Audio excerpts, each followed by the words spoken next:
There are so many historical events and revolutions that have happened across the world.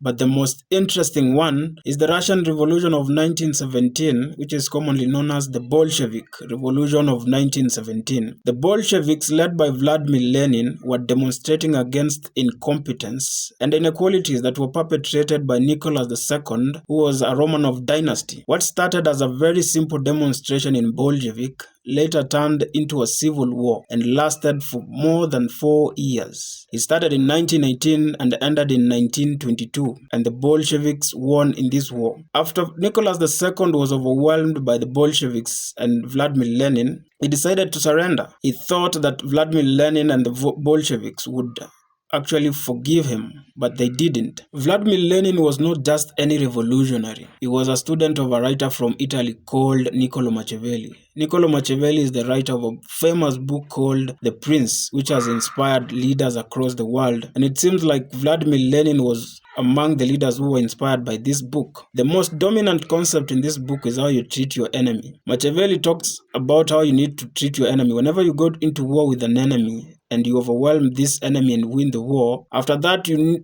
do not need to forgive the enemy. You have to crush them completely or even execute them. And that is exactly what Vladimir Lenin did in Russia in 1922 after they won. He ensured that they executed Nicholas II together with his family and his proxies. Then after Vladimir Lenin and the Bolsheviks crushed Nicholas II together with his family and his proxies, it marked a new beginning for Russia. It marked an end to the Romanov monarch that had ruled Russia for centuries. And it actually had a huge impact on the development of Russia. And that is why you're seeing Russia is where it is today. Now, if we apply that concept in our context, Kenya, there is a revolution that happened in Kenya in 2002. And this revolution was more of a constitutional revolution, where Kenyans went to the ballot and they were voting out a tyrant who had ruled Kenya for more than 24 years. Now, if MOI Kibaki was bold enough to execute MOI together with his family and his proxies, who were some of the proxies of MOI. Remember in 1992, there's a group that was called the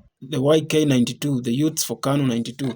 MOI Kibaki was bold enough to make this step. It would have meant that Kenya would have made a very major step because it would have broken the chain of impunity that was carried on from Moi's government to Kibaki's government. Kibaki was more of a conservative economist and he never cared about revenge. But then that is what Kenya needed more at that time. It would have broken the chain of impunity. It would have shown way for any president who was going to take over that the actions, the present actions that they make would come to haunt them in the years to come. That is why even today, even if the president and his government kills, they do not care because they know even the incoming president will not do anything to them because they know they will end up to be forgiven like MOI Kibaki forgave MOI. And that explains why even the incumbents end up ensuring that they have to influence elections so that the person who comes in has to be a favorable guy who cannot actually take them to court or even make them answerable for the actions that they did during their tenure. And this explains why in 2002, Moi ended up supporting Uhuru Kenyatta because he was very safe with Uhuru Kenyatta. Uhuru Kenyatta couldn't have done anything and he was not sure about